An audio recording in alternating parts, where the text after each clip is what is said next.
ఎందుకు చెప్తున్నానంటే కాలం మార్పు వచ్చింది. 3 జీపులు తుపాకులు పట్టుకొని బాంబులు ఉండి అన్నీ ఉన్నాయి. ఈ పొద్దు బాంబు లేదు, చుట్టేవాడు లేడు, వేసేవాడు లేడు. నాయనే ఎగ్జాంపుల్, నాకు ఈరోజు గన్మెన్ కూడా లేరు.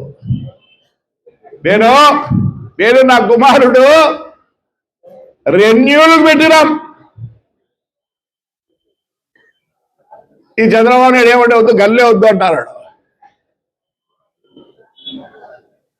పోలీసులు నాకు అనుమానం పైనుంచి వచ్చినట్టు ఎవరిది గన్ను రెన్యూ చేయొద్దని.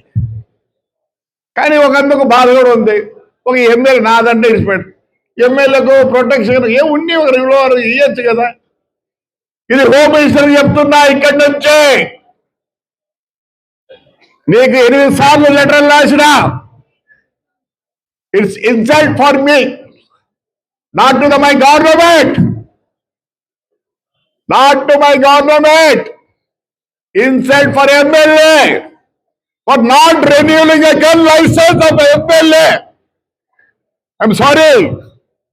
ఎవరైనా బాధపడచ్చేమో, మాకు ఉంటాయి కొన్ని బాధలు, మా సొంతానివి. No word. అనిద్దమ్మా,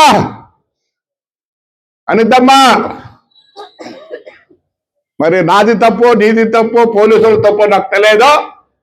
But it is an insult for a MLA.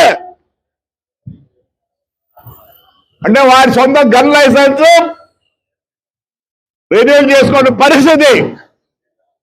నాకేం బాధ కాదు. నా పరిస్థితి ఎట్లుంటే నా కార్యకర్త పరిస్థితి ఏంటి? నా కార్యకర్త పరిస్థితి ఏంటి?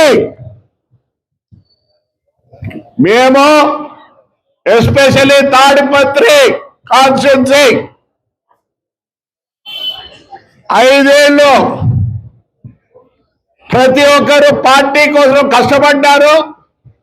జైళ్లకు పోయినా కానీ బాధ లేదు. నేను ఎప్పుడో ఒకటే చెప్తా, నేను తెలుగుదేశం కోసం కష్టపడ్డానో లేదు, కానీ నా కాన్స్టిట్యున్సీ ప్రజల కోసం నేను కష్టపడ్డా. అందుకే నన్ను అందలం ఎక్కించినారు.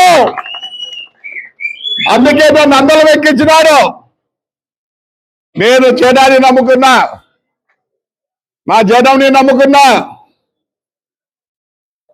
చాలా మంది అంటున్నారు, అన్నాను తెలుగుదేశం చాలా అన్ని విధాల కష్టపడి డబ్బులు కూడా చాలా పోయినాయి, బస్సులు పోయినాయి, లారీలు పోయినాయి అంటారు.